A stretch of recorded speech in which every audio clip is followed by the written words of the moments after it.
Jiayu pours some wine into a glass, smells it, and thinks that this jade flower wine smells delightful. He believes Go Wang-ho will be jealous when he finds out. Just then, Sama Yong arrives and says she'd like to introduce herself to Council Elder Chin Yo-woon, stating her name as Sama Yong. Sama Yui laughs and asks what he thinks, mentioning she's his daughter and Chak's younger sister. Moon Jae-yu wonders why he referred to Sama Chak's younger sister. He asks if he does not think that trust needs to be based on something.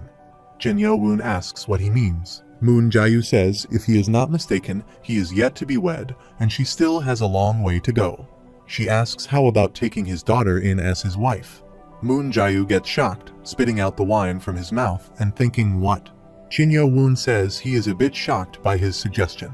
He inquires if his daughter is not to his liking. Chin Yo-woon responds that that is not the problem. He inquires if that is not the case and then what the issue is. Chin Yo-woon thinks he was simply considering it too grand a welcome. Thus, this was his plan from the start. Sama Yui believes they must establish kinship with young Master Chin no matter what. He is certain, after witnessing him take down Big-O, the leader of the Poison Clan, that he will become the first Vice Lord candidate to challenge the dominance of the 6 main clans, which has persisted for 500 years. While their clan might have risen to the ranks of the top elite clans, they still face pressure from the 6 main clans. In order to escape those shackles, their Nihility clan needs to secure the position of providing young Master Chin's first wife. He laughs and states that forming kinship through marriage to establish a strong relationship is a long-standing tradition. He observes his thinking and believes his reaction is precisely what he expected. He is still too young to excel in politics. He mentions that he must know better than anyone that once he ascends as the Vice Lord, he will directly confront the 6 main clans. To confront them all, he will need a rival faction of his own, and in that regard, their clan can become a significant asset for him. Moon Jae-yu thinks he is far too eloquent, and at this rate, young Master Chin and that woman are going to end up marrying.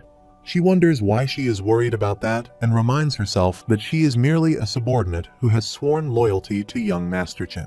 Sama Yui states that he does not have a clan of his own. He must form kinship to compensate for that. He will become his witness and his family, which will provide a more solid foundation for him. He laughs and asks if there is any better plan for the future than this. He acknowledges that he makes a good point. Moon Jae-yu is shocked to hear this and thinks that saying it's a good point implies that the young master intends to accept this marriage. She feels her heartache, realizing she is in love with young Master Chin. She looks at Sama Yong and realizes that she is beautiful. She can see why young Master Chin would like her. She touches her own face and thinks that meanwhile she has been wearing a face mask and acting like a man, so of course he's never viewed her as a woman. Sama Yui says it's a wise choice. Since they will now become family, their clan will do anything and everything for him. Chin Yo-woon tells him that he seems to have misunderstood him. He asks what he means by that. Chin Yo-woon clarifies that all he stated was that he had a good point. He shall ask him directly, setting aside his daughter's hand in marriage, and asks if he has any intentions of becoming his witness. He is shocked to hear this and thinks he thought he'd surely say yes, but instead he asks him such a question. He realizes that if he says yes, it will seem like he is overflowing with ambition, but if he says no, he might lose the chance to wed his daughter to him. He thinks perhaps it will be best for him to pressure him here for the sake of the future. He considers that he's someone who does not even fear the 6 main clans, and it will only be detrimental for him if he gets on his bad side here. Sama Chak asks if he can say a word and mentions that the 9th Council Elder has an honest, positive view of him from his 6th test. He says he prepared this for him because even if he does not marry his sister, he believes he is worthy to be the Vice Lord. Sama Yui gets angry with him and calls him a dolt. Chin Yo-woon asks if that is right. He responds affirmatively. Chin Yo-woon then observes that he doesn't seem to be in agreement with his son and suggests that it might be best if they part ways, thanking him for the grand reception. Sama Yui tries to say something. Moon Jae-yu becomes happy and thinks, but won't such a firm rejection cause problems for the young master later? Chin Yo-woon says, let's go, and begins to leave. Sama Yui calls after him and asks him to wait, questioning why he must leave like this, whether it's because of the marriage proposal. He states that he is not entirely opposed to potentially marrying his daughter and asks if he knows why he wants to become the Vice Lord and what he thinks is the cause of corruption and rot resulting from the dominance of the 6 main clans. He mentions that as one of the leaders of the cult, he is sure he is well aware that the factions formed through kinship are what created the current 6 main clans, and he is rising up to correct that and restore their cult. He questions how he could repeat the same actions as the 6 main clans while proclaiming his desire to achieve a cleaner future and states that he does not desire such a kinship. Sama Yui reflects that despite not even being 20, he genuinely thinks of the cult's future, and he acknowledges that he was foolish. He's cut from a different cloth. He expresses gratitude for the kindness shown, but it appears they have different goals, and as for the marriage proposal, he would like to marry someone he loves. He begins to leave, bidding farewell. Sama Yui kneels down and admits he was short-sighted, so he did not understand his grand will, asking for forgiveness. Jin Yo-woon turns back and asks, what is the meaning of this? He holds his medal and declares that he, Sama Yui, the leader of the Nihility clan and the 9th Council Elder, swears his loyalty to him. He pleads to take his medallion and accept him as one of his men. They are shocked to see his actions. He smirks and leaves with his subordinates. Sama Yui watches him leave and reflects that for him to have sworn loyalty after succumbing to the pressure of a young man who's not even 20, he better hope that his judgment of character was not wrong. He calls Sama young and expresses that he's someone far too great to let go. She responds by saying there's no tree that does not fall after enough strikes of the axe. He decides to leave it to her then. She resolves that even though he didn't give her a proper look, her beauty does not fall short of anyone else's, and she will make him look at her. He acknowledges that she really is his daughter. Meanwhile, Moon Jae-woo follows Jin Yo-woon, holding swords and smiling, recalling a flashback when Jin Yo-woon said that as for the marriage proposal, he would like to marry someone he loves. She thinks she might have imagined it, but it felt like the young master looked over at him. After a while, in the reception room of a certain inn near the demonic academy, Lee Hwa Myung sits with Jin Yo-woon. He notices Yeon Mu Hwa and thinks she has undergone body reconstruction, not to mention he has gained her loyalty as well. This is beyond his expectations. He asks Jin Yo-woon what he wants to ask him. He inquires if he could know the identity of the person who passed the 6th test of the demonic academy 70 years ago. Lee Hwa Myung asks about the individual who passed the test 70 years ago and wondered if he could inquire about the reason for this. Yeon Mu Hwa says she can explain that. After a while, he asks if that is true. Lee Hwa Myung mentions that this no-name even knew the heavenly demonic sword art that contained the heavenly demonic founder's epiphany. He pauses to think for a moment. Jin Yo-woon asks what's wrong. Lee Hwa Myung reveals that the person who passed the 6th test of the demonic academy 70 years ago is the great Lord Jin In-jae. Jin Yo-woon asks if that's his grandfather. He considers that Jin In-jae was Jin Yo-woon's grandfather and the previous lord of the cult. He was known as the strongest lord to have existed in the last 500 years. In the war against the Martial Artists Alliance and the Evil Coalition, he remained undefeated, expanding the territory of the heavenly demonic cult all the way to the Zhejiang province. Jin Yo-woon recalls hearing that his grandfather went missing 20 years ago, so who could this no-name be? Lee Hwa Myung reflects on a person who knows both the ultimate sword techniques, one only found in the Lord's Manor and the other only in the basement vault of the Demonic Academy. In order to learn both, one must be able to enter the Lord's Manor and pass the 6th test. Suddenly, he hears some noise and is surprised to see. Jin Yo-woon considers that this is half a month earlier than Council Elder Hwan's predictions.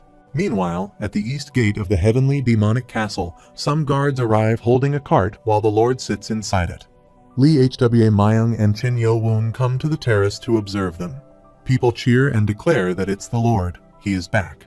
They proclaim glory to the heavenly demonic cult. Lee Hwa Myung remarks that the real war will finally start now. Jin Yo-woon notices Seob Meng riding a horse covered in bandages and wonders if his right eye is injured. He also looks pale, and Jin Yo-woon wonders how a martial arts master like him could get hurt like this. He asks what happened during their expedition.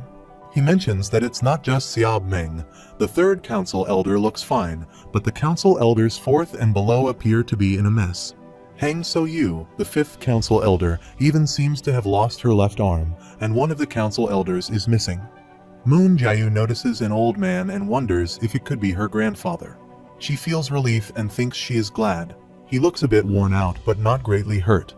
Lee Hwa Mayan speculates that the one missing is the 7th Council Elder, Gong Sun Woong of the Simple Blade clan, and he guesses they will find out what happens soon enough. The leader of the Dark Clan, Mu Jinwon, wonders why his sister and the disciples of the Dark Clan are not here. He does not know why, but he has a bad feeling. A man notices a caravan and asks what that is. A cadet holding a banner moves to the front of the caravan. Another cadet asks why the Martial Artists Alliance is here, and if they did not send representatives last time as well. Yet another cadet remarks that they feel like there are way more people than last time though. They are all shocked and tell them to go away. Chin Yo Woon inquires about the Martial Artists Alliance. Hwan Yui remarks that things are turning out quite interestingly. Hyo Bong is shocked to hear this. Chin Yo Woon asks if Hwan Yui knows what's going on. She responds that they are keeping things under wraps so well that she is not certain. However, there's word that their cult and the Martial Artists Alliance might be joining hands. He then asks about the possibility of joining hands with the Martial Artists Alliance. After a while, at the Heavenly Demonic Cult's Great Hall, a soldier announces the arrival of the 9th Council Elder. Sama Yui arrives. A man in a green dress welcomes him, remarking that it's been a while. Sama Yui reciprocates the sentiment, expressing pleasure at seeing him. Hang So Yu, the leader of the Sound Clan and the 5th Council Elder, comments that 3 Council Elders are late. Jia Jiam Kyan, the leader of the Spring Clan and the 4th Council Elder, suggests that the leader of the Poison Clan is likely feeling temperamental, so they should be understanding. The soldier then announces the arrival of the 10th, 11th, and 12th Elders. Hang So Yu remarks that the 9th Elder must have gotten friendly with the lower ones after being demoted. She is shocked to see Chin Yo Woon and asks why he is here. Chin Yo Woon greets the Council Elders, introducing himself as the newly appointed 12th Council Elder. Hang So Yu asks about the 12th Council Elder. Ya Jiam Kaon inquires if he perhaps passed the 6th test. Mu Jin Won wonders if that is why the Poison Clan is nowhere to be seen. A magical aura emanates from the council members. One of the council members remarks that it's Chin Yo Woon.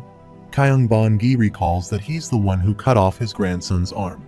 Ya Jiam Kyung considers how dare the son of a mere servant come here as if they'd ever acknowledge him. She thinks he may have gotten here through luck, but this is as far as he will go. No one here will acknowledge him as a council elder. Go Wang Hyan introduces himself as the leader of the Dark Fist clan and welcomes Chin Yo Woon. Chin Yo Woon responds politely, saying it's nice to meet him. Ki Teek Jung introduces himself as the leader of the Westgate clan, greeting Council Elder Chin Yo Woon. Ho Sang-in introduces himself as the leader of the Destructive Axe clan, expressing his pleasure at finally meeting him. Everyone greets him warmly. Ya Jiam Kyung thinks to herself, how dare they if they intend on turning their backs on them.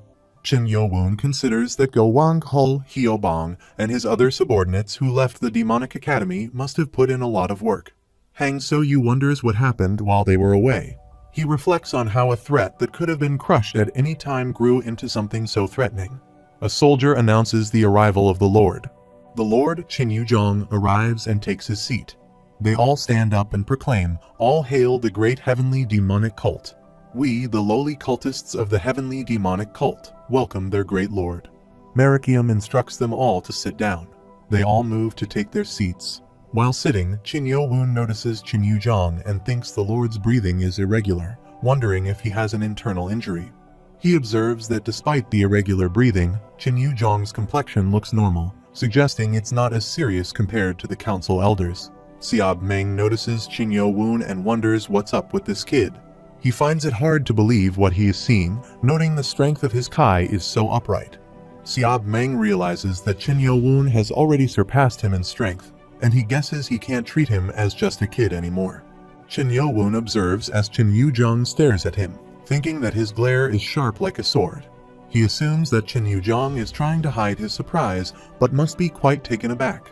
Marakium announces that they will now begin the hall meeting and requests the 9th Council Elder to report on the matters within the castle that occurred during the Lord's absence.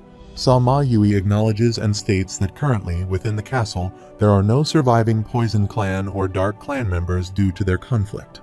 A council member whispers that such an event happened while they were out with the Lord. Another whispers that the Dark Clan members who stayed behind were all killed, and the Poison Clan has been completely annihilated. Yet another whispers that it's all because of a fight between the descendants of the 6 main clans. Hang So-yu becomes angry and thinks that her son, Hang Yu-jin, was killed by the Blade Clan and the Poison Clan. A council member suggests that Yong-gang died from having his head crushed by the flowing dark cloud palm. Kyun-bon-gi believes that Hang Yu-jik's demonic Pipa Sound sword killed his son. Mu-jin-won cannot believe that his sister is dead. He finds it impossible. He thinks she's slyer than anyone and does not believe she would fight the Poison Clan by just barging in. He concludes that all this happened because Mu-yeon killed Baek Cheol-gu, and for there to be marks of the left sword right palm on him. He becomes angry, breaks the chair handle, and thinks that the reason and the result match, but he refuses to accept it.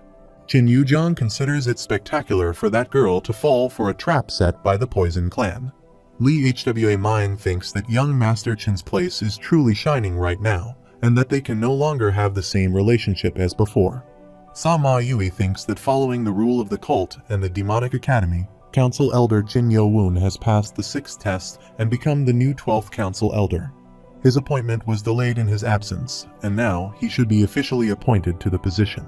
Hang So-yu objects, stating that the purpose of the meeting is not for an appointment, so this matter should be postponed for a debate. He instructs Chin Yo-woon to come forward. Chin Yo-woon moves to the center. He declares that as the 23rd Lord of the Great Heavenly Demonic Cult, he uses his authority to appoint Chin Yo-woon as the 12th Council Elder of their cult and expects him to dedicate all his loyalty and effort to the cult. Chin Yo-woon agrees. All the other council members are shocked to hear this and wonder what's going on. They find it unexpected for a mere pawn to climb all the way up here from the bottom, and this is a truly unexpected turn of events. Chin Yu-jong states that since Chin Yo-woon has now officially become a council elder, he shall grant him one request. Chin Yo-woon thanks him and requests approval for his ascension as the Vice Lord. Chin Yu-jong asks, "What?"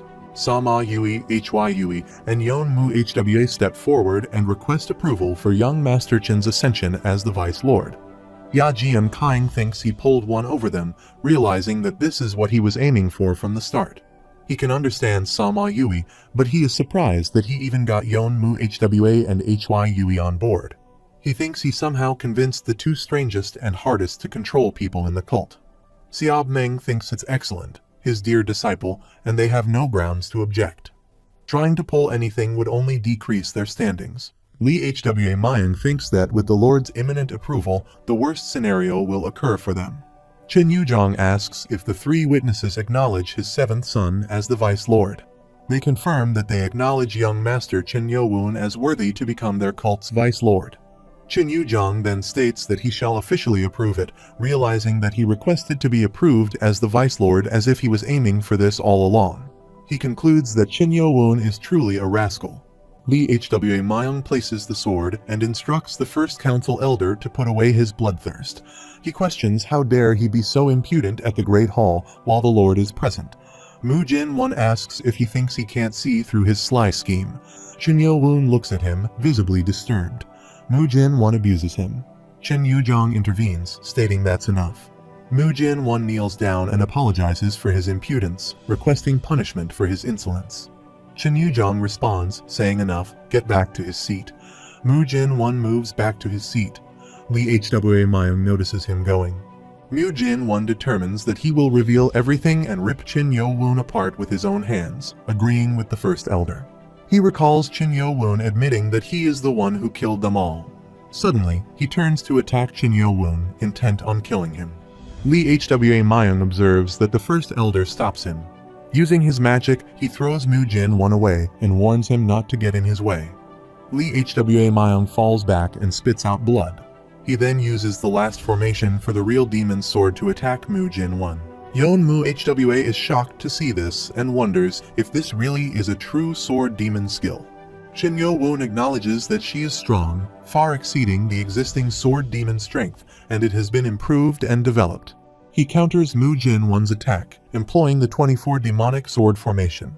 Mu-jin-won wonders how Chin Yo-woon knows this sword skill and moves to attack him, cutting his back with a sword. He realizes that Qin Yo-woon is using the Demon True Sword formation in his right hand and the Hand of Wisdom formation in his left hand, wielding a sword in both hands. It feels as if two people are making a combined effort when he uses two different formations with both hands. The Nano machine notifies that upper body self-healing is now activated by perceptible energy waves. He acknowledges that if not for the Nano machine, he'd be dead by now. Mu Jin-woo thinks he should have dropped as soon as he got hit, and he does not know how Qin Yo-woon learned the demonic sword, but he is not the only one who can use it. He uses the last formation for the real demon sword to attack him again and believes that even a Sect Lord would not be able to stop this formation. He employs the first formation for the 24 demonic swords and commands Qin Yo-woon to fall asleep. Yeon-mu Hwa thinks that no matter how strong the prince is, he cannot stop it. Qin Yo-woon considers that if the 24 demonic swords do not work, then he can use the Kai blade, and he attacks with it. Hwan Yui is surprised to see his moves and thinks they are amazing. Mu Jin-won observes his moves and thinks it's that skill. What an incredible formation. He aims at a blind spot that not even the swords in the left and right hand can control. He thinks no, that's impossible. He moves to attack and realizes that this is the final formation of the Blade God. He does not know its exact name, but it seems like an emoji. He is shocked to see Qin Yo-woon's moves. Qin Yo-woon attacks him and knocks him out. Everyone is shocked to see this. Xiao Meng observes Qin Yo-woon's moves and thinks it's like watching a flying dragon. He wonders when Qin Yo-woon learned such a powerful skill and finds this method strangely familiar. He believes it should be the blade skill of the Blade God. Lee Hwa Myung reflects that not only did Qin Yo-woon study it, but he also learned the skill of the blade itself. He wonders if the prince's talent is truly a gift from heaven. He calls the left guard with telepathy and informs them that they will talk about this later. Lee Hwa Myung acknowledges with an alright. Hwan Yui thinks it's great that Qin Yo-woon made the most of this event. He believes that by doing so, Qin Yo-woon has shown himself well in front of all the clan leaders. Now that the first elder has been eliminated, they must find a way to utilize the remaining power of the clan of elders as the prince's power. Qin Yu-jong reflects that he deliberately did not prevent Qin Yo-woon from using his hand at such a dangerous moment. He believes that at this rate of growth, the name of Zhang-hu's top 5 warriors might change in 10 years. He acknowledges that Qin Yo-woon has grown stronger and has become a threat to the throne. He thinks that there is nothing as useless as a hard-to-handle hand, so they need to keep an eye on him. Hang So-yu asks how dare Qin Yo-jong be so rude, and how dare he harm the first elder in the Great Hall in front of the Lord. Yajium Kaing states that Elder Qin Yo-woon should kneel before the Lord and confess his sin. Qin Yo-woon kneels down and says he unintentionally committed a sin in the Great Hall because his life was threatened. He apologizes to the Lord. Hang So-yu reflects that although Qin Yo-woon is very energetic, the Lord fiercely hates those who challenge his authority, and he will show his annoyance one way or another. Lee Hwa Myung also kneels down and requests punishment, stating that he could not protect the prince when he was threatened. She wonders why the left guard helps him, not only the elders but also the left guard at his side. Qin Yu-jong states that since this incident occurred because of the first elder, he will forgive him for it. Lee Hwa Myung thanks him for his kindness. He asserts that the first elder targeted the prince in front of everyone, but he paid the price so he would not deal with any other problem that came with him. He emphasizes that he will keep all of them in mind. The disrespect in the Great Hall is a challenge to his authority, so he will not tolerate anyone doing that. He asks if they understand, and they affirm with a yes. Qin Yo-woon feels like this is a warning to him, so he says he won't be there again. It looks as he expected. Qin Yu-jong also states that Qin Yo-woon, who has proven himself, would like to appoint him as heir to the throne. He asks if anyone objects and declares that his 7th son, Qin Yo-woon, is now the vice lord of the great heavenly demonic cult. They all chant, "Glory to the heavenly demonic cult." Go Wang Haiyan reflects that this is the first time in 500 years that someone from outside the 6 main clans has become the vice lord. He wonders if the cult can finally change and realizes that they are the only ones left now. Qin Yo-woon believes he can finally fight them on equal ground and swears that he will take down every last one of them to avenge his mother. He thinks normally, the ascension ceremony for the Vice Lord would happen right away in front of all the cultists. However, due to urgent matters on the agenda, the ceremony was duly postponed. He considers that a bit of good news was that Chin Yo-woon would get to act as a council elder as well until the vacancy was filled. Unlike the Vice Lord position, which held actual power, the position of the council elder allowed participation in meetings where matters regarding the cult were decided upon. He reflects that knowing this, the council elders of the 4 remaining main clans tried their best to object, but their opposition was squashed by the Lord in the end. Marakium states that they will proceed to the next item on the agenda. Shin Yu-jong advises waiting, noting that before that, the Vice Lord should receive treatment as he appears to have lost a lot of blood. Shin Yo-woon considers that it cannot be helped. It is not as if he can inform them that Nano has healed him. He mentions that he should ask Council Elder H1 to brief him on the meeting later and expresses gratitude for the concern. After a while, at the Flying Phantom Clan guesthouse, Moon Jae-yu mentions that he heard there was a fight at the Grand Hall and asks if everyone is okay. Hyo-bong inquires about what happened. Jin Yo-woon is about to speak when a lady enters and informs them that guard Jang has woken up. He quickly rushes toward his room and finds Jang sitting injured on the bed. He embraces him. Guard Jang weeps, admitting that he caused the trouble and expresses feelings of being unnecessary upon seeing Yo-woon grow up. Shin Yo-woon asks him to clarify what he means and insists that he must stay by his side for protection, urging him not to speak like that. Guard Jang responds that he can no longer fulfill his duty of protection. Shin Yo-woon internally disagrees, acknowledging Guard Jang's lifelong dedication and resolves not to let him spend the rest of his life in such a sorrowful state. He then questions whether nanotechnology offers any means to restore a damaged Danjin. The nano machine informs him that if he is referring to the layer of energy concentrated in his abdomen, it will require further analysis. He thinks that it makes sense and requests the nano to investigate it. The nano machine acknowledges understanding, but suggests a solution for his missing teeth in the meantime. He asks for details.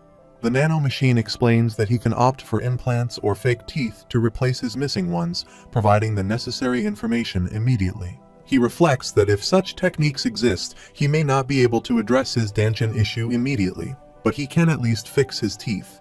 He decides that he needs to visit blacksmith Wu Sun-woon and Dr. Beek Jong-woo as soon as possible and requests their assistance. He mentions that he has news he wants to share with Guard Jang before anyone else. Guard Jang urges him to speak. He reveals that he has finally won the Battle of the Heirs. Guard Jang is shocked and asks for clarification. Shin Yo-woon confirms that he has indeed won the Battle of the Heirs and has been appointed as the Vice Lord today. Guard Jang asks if this is true. Suddenly, he experiences pain and loses consciousness. Shin Yo-woon inquires about what's wrong. The nano machine notifies him that it is fainting induced by reduced blood flow to the brain, a condition that occurs when one is greatly shocked. He acknowledges the explanation, realizing that such a reaction can happen when a person is greatly shocked, and resolves to be careful until he feels better. The scene shifts 2 hours later, with Sama Yui H1 Yui and Yeonmu HWA expressing their desire to congratulate him once again on becoming the Vice Lord. Shin Yo-woon acknowledges their sentiments. Go Wang-hul, Hyo-bong, and Sama Chak are shocked to see him. She inquires if they are not aware yet. Sama Chao confirms that he has indeed become the Vice Lord. Moon Jae-yu questions why he didn't inform them earlier. Hyo-bong suggests the idea of organizing a feast. H1 Yui agrees that it's a great idea, but mentions that it will be somewhat difficult today. She explains that they and the Vice Lord are expected to participate in a banquet tonight, where important guests from the Martial Artists Alliance will be present. Hyo-bong seeks clarification about the banquet with the Martial Artists Alliance. H1 Yui agrees, adding that before proceeding, he should report to him about the resolution passed at the meeting. Shin Yo-woon inquires if it pertains to an alliance with the Forces of Justice, the Martial Artists Alliance. She confirms, stating that an alliance with them was officially approved at the meeting. He deduces that this means over 70% of the council elders and clan leaders present at the Grand Hall meeting voted in favor of it. She acknowledges that they found themselves in a situation where that outcome was unavoidable. He asks if something happened. She affirms, explaining that they lost the Anhui and Zhejiang provinces. He questions if it was due to the coalition of the forces of evil. She clarifies that it was not. Rather, it was a martial school they encountered for the first time. He remarks that it's not a major collective like the Heavenly Demonic Cult or an alliance, but rather a single martial school. He considers that Zhejiang province is the territory of the heavenly demonic cult, where 9 branches of the cult exist, while Anhui province is home to Namgongxian, one of the 17 masters who constitute the top brass of the Martial Artists Alliance. He recalls that Namgongxian is also known as the Self-Warrior Sword, and his clan, the Namgong Noble Clan, is based in Anhui along with 15 other martial clans. He reflects on the region being a border area between 3 of the greatest factions in the martial realm, namely Zhejiang, Anhui, and High Alert, with wars frequently erupting. He reflects that recently, 3 branches of the heavenly demonic cult in Zhejiang were attacked simultaneously by an unknown faction. The cult suspected it to be an attack from the Martial Artists Alliance, prompting them to request reinforcements from 2 nearby branches in Jiangxi and the other 6 branches in Zhejiang. However, in just slightly more than 2 weeks, they were completely annihilated. The top brass of the heavenly demonic cult, assuming it to be the work of the Martial Artists Alliance, prepared for war. However, that was when the envoys from the Martial Artists Alliance arrived at Shiwen Mountain. The cult intended to execute them immediately, but the envoys had brought with them some shocking news. He reflects that just like with Zhejiang, the Martial Artists Alliance had lost their territory of the Anhui province, and on top of that, one of the 17 masters, Namgongxian, had died in battle. She explains that the Martial Artists Alliance assumed it was an act by the cult and sent envoys to voice their disapproval. It was very much a forces of justice thing to do, showing more concern for war. He asks if that was when they found out they had lost to a new faction. She confirms, stating that's right. The cult then proposed a temporary truce until they could retake Anhui and Zhejiang. Not long after, another envoy arrived with one of the 17 masters, Hong Pao Wu, the chief of the Beggars Sect. They accepted their proposal, and the central forces of their cult thus departed by themselves. He asks if it was to retake the 2 regions. She confirms that's correct. Their plan was to ambush that martial school at the same time before they could properly set up a defense, but they failed. As he can see, the Lord and the Council Elders were wounded, and Gong San Woon, the leader of the Simple Blade clan, returned dead. However, they did not disclose the specifics of his death at the meeting. He acknowledges and understands why they are forming an alliance. She agrees, stating that they now have a common enemy. Once the alliance is officially announced, news of it will spread throughout the Central Plains, preventing the coalition of the forces of evil from making any moves. That's the second objective of this alliance. He inquires if they have managed to figure out the identity of this martial school. She responds that they have no concrete intel, but they refer to themselves as the Six-Blade Martial School.